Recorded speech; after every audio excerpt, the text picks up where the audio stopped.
요즘 중국 인터넷에서는 윤학이라는 단어가 나돌기 시작해 눈길을 끌고 있습니다. 중국어로 윤의 발음은 런, 즉 영어의 런과 발음이 같기 때문에 오늘날 중국인들 사이에서 윤학은 해외로 탈출하다, 도망치다 라는 의미로 사용되고 있다고 합니다. 오는 6월 신종 코로나 바이러스 감염증 확산의 여파로 중국 상하이가 봉쇄 정책을 한 지 2달 만에 해제 수순에 들어간다고 합니다. 그동안 엄격한 제한 아래 생활에 지쳐 미래에 대해 불안감을 안고 있는 중국 시민들이 적지 않다고 합니다. 그런 중국 시민들 가운데 중국국의 이주에 대한 관심이 높아지고 있다고 하는데요.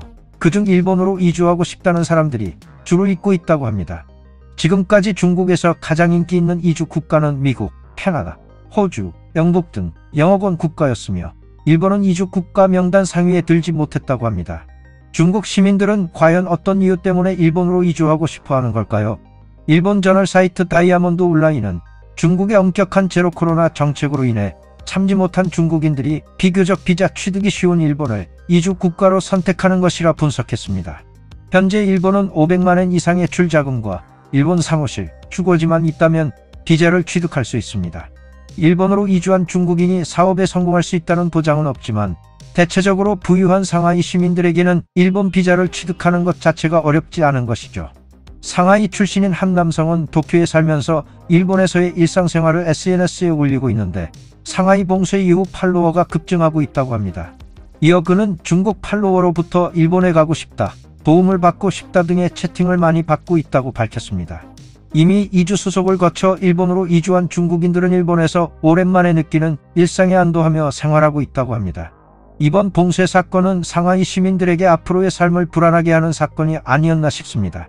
해당 소식을 접한 일본 네티즌들은 중국인들의 이주를 마냥 반기지 않고 있습니다. 일본인들 사이에서 혐중 감정이 깊어진 만큼 좋게 받아들이지 않는 것 같은데요. 일본 네티즌들의 반응 살펴보겠습니다. 로마에 가면 로마법을 따르라는 말이 있듯이 일본이 좋다고 생각한다면 그 장점을 유지하려는 노력이 외국인에게 필요해 그 뒤에 각국의 장점을 더해가면 일본도 점차 좋아질 거야. 그런데 일본의 반대편은 자국에서 억압을 하고 있는데 어째서 바꾸려고 하지 않는 거지? 국가는 국민이 있어야 나라 아닌가? 이런 것 또한 사회공산주의가 발생하는 토양이겠지. 현재 중국의 부동산 회사가 일본의 토지 및 건물들을 인수하고 있으며 특히 홋카이도의 경우 삼림, 수온지, 리조트지가 이미 중국인들에게 매입되고 있다. 중국으로부터의 조용한 침략이 진행되고 있다는 것을 알게 된다면 일본으로 이주해오는 중국인을 기분 좋게 받아들이는 사람은 없을 것이다. 마을에 들어가면 마을을 따르라는 중국 유래 속담도 있다. 일본에 이주하는 행위 자체를 부정할 생각은 없지만 중국을 일본에 반입, 일본을 중국의 것으로 만들려는 생각이라면 그것은 거부하고 싶다. 상하이인이 일본에 이주하고 싶어하는 최대 이유는 싸다가 아닐까? 일본에서 말하는 옥션은 상하이에선 극히 평범한 서민주택입니다. 상하이의 옥션을 팔아 일본에서 맨션 5건을 살 수 있을 정도의 금액입니다. 상하이의 극일반 시민이 일본에서 부동산 회사를 열 수 있다는 이야기입니다. 아니, 이미 미국이나 다른 나라의 국적을 가지고 있다면 그쪽으로 가길 바란다. 생각과 가치관이 크게 다르기 때문에 일본에 와도 좋은 것만은 아니고 일본인도 곤혹하기 때문에 오지 않았으면 좋겠다.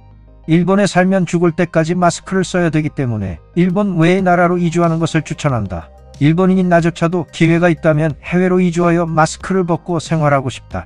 애국심은 없나요? 그곳에서 도망치지 말고 자국을 살기 쉬운 나라로 만들기 위해 민주혁명에 노력해주세요. 차별은 아니지만 솔직하게 말한다면 지금도 외국인이 많아서 살기 힘들다. 일본인도 그러긴 하지만 간혹 큰 소리로 계속 이야기를 나누거나 길거리에 집단으로 모여 바닥에 앉아있으면 무서워서 지나갈 수가 없다. 자전거를 탄 채로 흡연도 하고 바닥에 앉아 버리기까지 한다. 자전거 매너도 나쁘고 뒤쪽에서 자꾸 배를 울리면서 아슬아슬하게 스쳐 지나간다. 살고 있는 공간이 안심할 수 없게 되며 상황이 점점 악화되어 간다. 히로시마는 이미 중환인에게 점거되며 이상한 분위를 띈다. 그곳 슈퍼저먼에게 여기는 당신들이 올 장소가 아니에요. 라는 경고를 들을 정도. 중국인 인구 증가로 일본의 치안이 나빠지는 것이 두렵고 안타깝다. 물론 개념이 있는 중국인들도 있지만 규칙을 지키지 않는 사람은 많아. 일본을 좋은 나라라고 생각해주는 것은 기쁜 일이지만 좋은 나라를 유지하기 위해 나름대로 개개인들이 노력하고 있다는 것을 깨달았으면 좋겠다. 정치인들도 진지하게 논의를 시작해야 한다. 어쨌든 중국인이라고 하는 것은 안되면 처음부터 그렇게 법률을 만들어 라는 식의 발언을 아무렇지도 않게 하는 사람들이니까 이번 중국의 봉쇄 정책이 중국인, 특히 상하이 시민들의 심경에 큰 변화를 준 것 같습니다. 하루빨리 코로나 바이러스가 종식되어 세계 모든 사람들이 행복한 생활을 되찾았으면 좋겠습니다. 영상이 유익하셨다면 좋아요와 구독 부탁드립니다.